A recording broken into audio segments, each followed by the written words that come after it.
안녕하세요. 이찬수 목사님의 삶으로 증명하라 네 번째 시간이죠. 오래 참음입니다. 성령의 9가지 열매 중에서 오래 참음이 있다라는 것은 도대체 무엇을 의미하는 것일까요? 신앙생활이라는 것이 이 오래 참음, 즉 그 인내라는 덕목을 반드시 필요로 할 만큼 힘들다는 것을 전제로 하는 것은 아닐까요? 저자는요, 크로노스와 카이로스를 설명하면서 그 사이에는 갭이 있다라고, 그러니까 간격이 존재한다라고 말하고 있습니다. 그렇다면 크로노스는 뭐고 도대체 카이로스는 뭔지 제가 먼저 설명을 해드려야 되겠죠. 도표를 참조해 주시기 바랍니다. 크로노스는요, 단순히 흘러가는 시간, 우리 모두에게 주어진 인생의 시간, 다시 말하면 인간의 시간이다라는 것이죠. 카이로스는 그럼 뭘까요?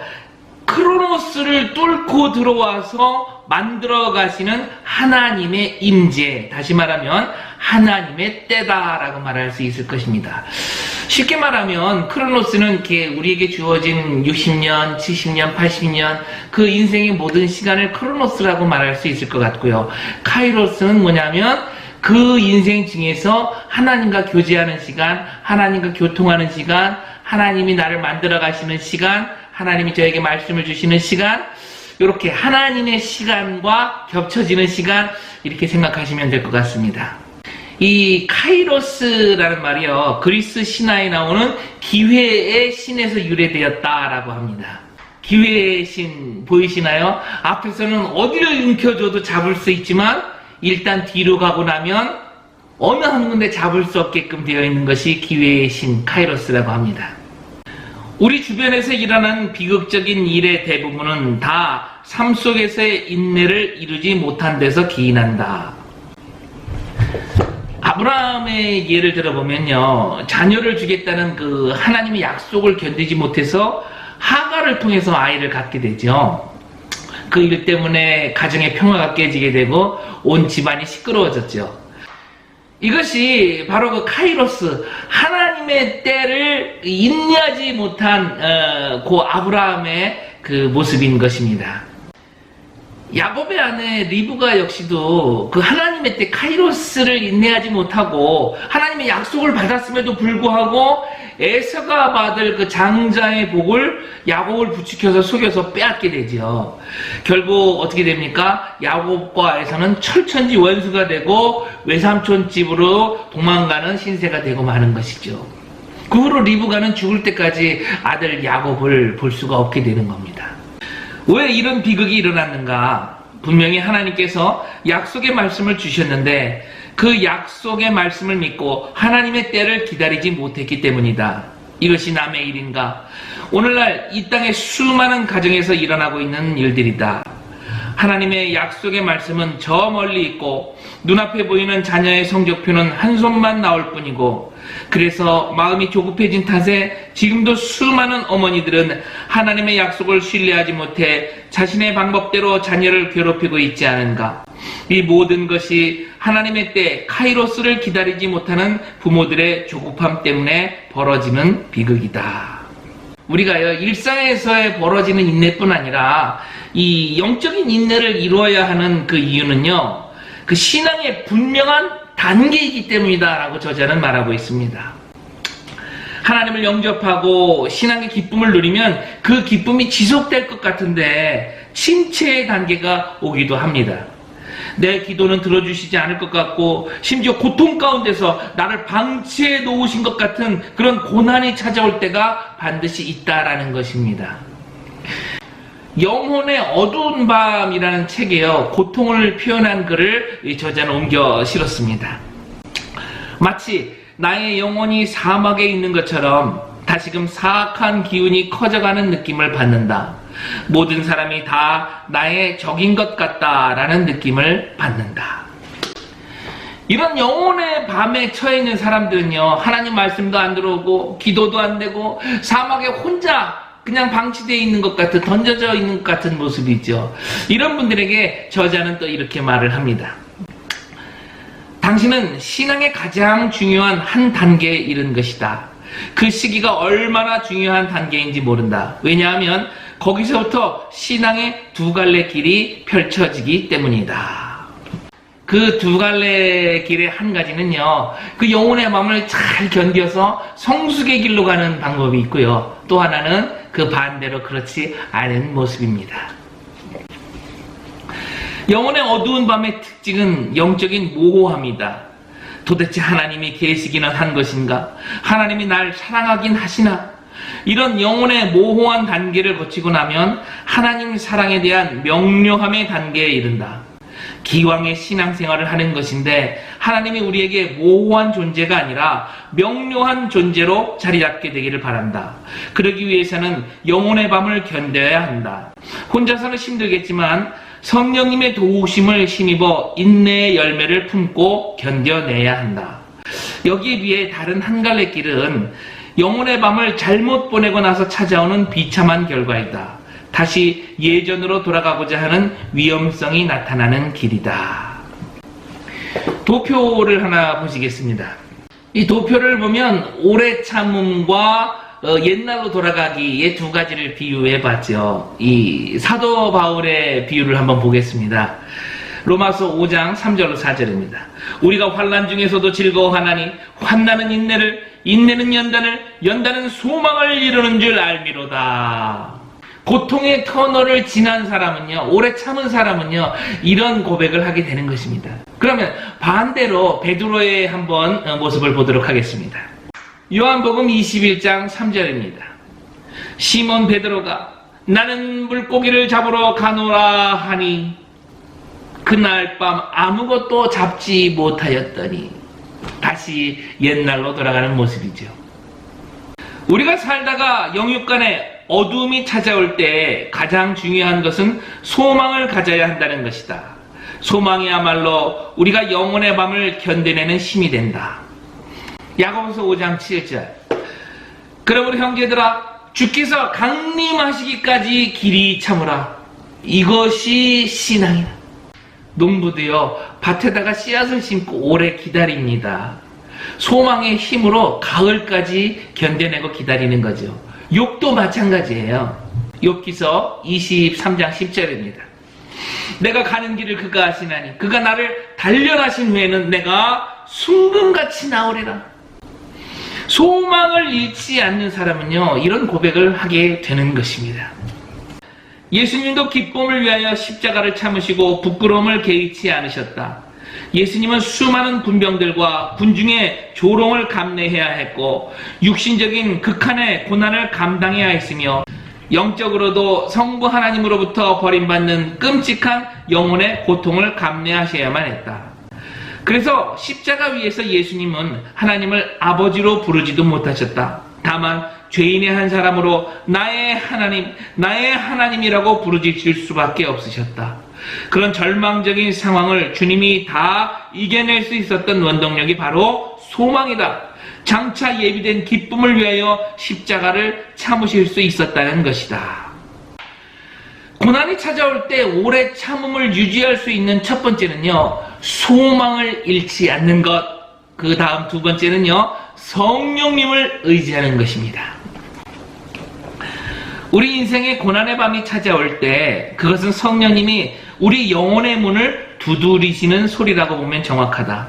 신앙생활이라는 것은 어떻게든 내 힘으로 해보겠다고 끙끙거리며 버티는 것이 아니다.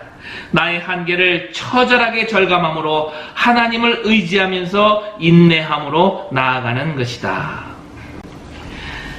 하나님은 오래 참으시는 분입니다. 만일 제가 잘못할 때마다 하늘의 법대로 그냥 공의대로 처벌하신다면 아마 이 땅에 남아있을 사람 별로 없을 것 같습니다. 저자는요, 사랑장으로 유명한 고린도서 13장을 예화로 들었습니다. 고린도전서 13장 4절로 7절입니다. 사랑은 오래 참고 사랑은 온유하며 시기하지 아니하며 사랑은 자랑하지 아니하며 교만하지 아니하며 무례히 행하지 아니하며 자기의 유익을 구하지 아니하며 성내지 아니하며 악한 것을 생각하지 아니하며 불의를 기뻐하지 아니하며 진리와 함께 기뻐하고 모든 것을 참으며 모든 것을 믿으며 모든 것을 바라며 모든 것을 견디느니라. 하나님은 사랑이신데요. 이런 사랑의 속성에 참고 견디고 이런 속성이 3번이나 반복되어 들어 있습니다. 우리가 자녀를 얼마나 사랑하는가? 그 사랑 때문에 우리는 자녀를 향해 초인적인 힘으로 인내하며 오래 참는다. 나는 개인적으로 하나님이 우리에게 자녀를 허락하시는 이유가 이것 때문이라고 생각한다. 조금도 참지 못하는 우리에게 자녀를 주심으로써 오래 참는 사랑을 가르쳐 주시는 것이다. 만약 내 성격대로 자녀들을 대한다면 우리 집 새 아이들과 나는 벌써 원수를 맺고 헤어졌을 것이다. 아무리 자식이지만 화가 나고 속이 상해서 잠도 오지 않을 때가 있다. 그러다가도 아이가 슬며시 들어와서 아빠 죄송해요 라고 하면 언제 그랬냐는 듯이 마음이 풀리고 뭐 그럴 수도 있지 하고 웃어 넘기게 된다. 이것이 부모 마음 아니겠는가? 나는 자녀들을 키우면서 하나님이 여러 번 이렇게 말씀하시는 것을 느낀다. 거봐, 너도 할 수 있잖아. 너도 용서가 되네. 원수도 사랑할 수 있어. 이런 관점에서 이 성령의 열매인 오래 참음을 2가지로 나누어서 해석을 했습니다. 첫 번째는요, 상대를 기다려주는 인내. 그리고 2번째는요, 나를 기다려주는 인내. 에베소서 4장 2절입니다. 모든 겸손과 온유로 하고 오래 참음으로 사랑 가운데서 서로 용납하고. 성경을 하나 더 보겠습니다. 호세아서인데요, 10장 12절입니다. 너희가 자기를 위하여 공의를 심고 인애를 거두라. 표준 새 번역으로 보면요, 정의를 뿌리고 사랑의 열매를 거두어라 이렇게 써 있어요. 정의를 심으면 인애, 하나님의 사랑, 헤세드 이렇게 되는 거죠. 그 긍휼하심을 거둔다라는 것입니다. 우리가 정의를 심고 오래 인내할 때 거기서 실패할 수 없는 하나님의 사랑이 싹 터야 그것이 진정한 정의라는 것이다. 정의는 상대방을 참아주는 것이다. 정의를 부르짖으면서 자기와 생각이 조금만 달라도 그 사람을 비난하고 분노하여 자신은 정의롭고 상대방은 정의롭지 않다고 울분을 토하지 않는가? 그러면서 그것을 정의라고 주장한다. 그러나 적어도 성경이 말하는 정의는 아니다. 내가 진짜 정의를 구현한다면 내 안에서 실패하지 않는 사랑의 열매가 거두어져야 한다. 이것이 진짜 정의이다. 성경이 말하는 진짜 정의는 기다려주는 것이다. 비록 상대방이 정의롭지 못하더라도, 비록 상대방이 미숙하더라도 오래 참고 기다려주는 그런 과정에서 하나님의 실패하지 않는 사랑, 헤세드의 사랑이 싹트야 하는 것이다. 그렇다면 오늘날 우리나라는 정의로운가?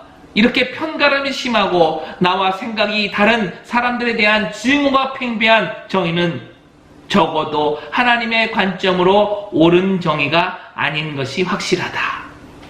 고린도전서 13장에 보면요, 사랑은 오래 참고 라는 문장이 나오죠. 그 오래 참고의 헬라어가 마카로티미아 라는, 우리말로 말하면 화나기 전에 참고 있는 그런 상태를 묘사하고 있는 단어입니다. 인간관계 속에서 다른 사람에게 받은 상처를 견뎌내는 인간적인 특성을 담고 있는 단어이다. 따라서 고린도전서 13장 4절에 오래 참고는 환경적인 것이나 배고픈 것을 뜻하는 것이 아니다. 관계 속에서 인내하는 것, 부당한 일을 당해도 보복하지 않는 태도가 바로 여기서 말하는 오래 참음이다. 당시 고린도 교회를 보면 부당하고 억울한 일을 당하는 경우가 많았다. 차별 대우하고 무시당하는 일이 비일비재했던 것 같다. 그런데요, 이런 억울하고 속상한 일들이 고린도 교회뿐이겠습니까? 2000년이 지난 오늘날 교회, 직장을 포함한 그런 인간관계 속에서 그 차별과 억울함, 아이고 이런 것이 없다고는 우리가 이야기하지 못할 것 같습니다. 그렇다면 가정은 어떨까요? 가정은 어떠한가 한번 생각해보라. 우리가 사회나 교회에서 더 많이 상처를 받고 있는가? 아니면 가정에서 더 많이 상처를 받고 있는가? 서로 참고 사는 것이지 상처 안 받고 사는 것이 아니다. 참아내며 사는 것이다. 내 아내는 무척 착하고 소심한 사람이다. 어디 가서 싫은 소리 한마디 제대로 못하는 사람이다. 그런데 나한테만은 예외다. 잔소리도 하고 짜증도 내고 때로는 상처 주는 말도 한다. 그게 가정이다. 그렇다고 내가 아내에게 옆집 아저씨한테는 안 그러면서 왜 나한테만 그러느냐고 따질 수 없는 것이 가정이다. 그 모든 것을 받아주고 포용해주면서 사는 것, 오래 참고 인내하며 유지하는 것이 가정인 것이다. 저자는요, 대인관계에서 기억해야 할 두 가지를 기술했는데요. 첫 번째는 최대한 상대방에게 상처 안 주기. 마카로티미아 기억해 주시기 바랍니다. 화가 날 수밖에 없는 상황이지만 참아내기. 이 대인관계에서 상대방의 연약함을 오래 참아주지 못하는 공인은요, 가짜 공인인 것입니다. 데살로니가 전서 4장 15절. 모든 사람에게 오래 참으라. 저도 참 부끄럽습니다. 어저께 제 아들한테 막 욕을 하고 소리를 질렀거든요. 두 번째는 나 자신을 기다려주기. 이게 무슨 말이냐 하면요, 지금 당장 말씀대로 살 수 있느냐 없느냐로 자신을 평가하고 판단하지 말고, 오늘은 내가 100% 지키지 못할지라도 하나님을 의지하고 기도하면서 이 지향적인 목표를 가지고 나아가야 한다라는 것입니다. 오늘은 부족한 나, 형편없는 나일지라도 내일은 내가 그렇게 형편없는 내가 될 수는 없다라는 것이죠. 그런 마음으로 기도하며 하나님 앞에 나아가고 밝은 내일을 출발하는 것입니다. 우리는 우리 자신이 기다려 주어야 한다. 이것이 안 되기 때문에 지금 대한민국이 자살공화국이라는 오명을 쓰고 있는 것이다. 저도요, 막내 아들이 밤에 잠을 안 자고 컴퓨터 하길래 소리를 버럭 질렀죠. 이렇게 잘 고쳐지지 않는 저도 우리 주님께서 저를 조금씩 만져간다는 것을 제가 느끼고 저한테 실망하지 않으려고 최대한 노력을 하고 살고 있답니다. 무엇보다도 못난 나를 참고 기다려주시는 우리 하나님 아버지를 바라보면서 이제부터 상대방에게도 그리고 나한테도 인내를 가지고 오래 기다려주는 그런 오래 참음의 열매를 맺는 저와 여러분 되시기를 예수님의 이름으로 축복합니다. 할렐루야.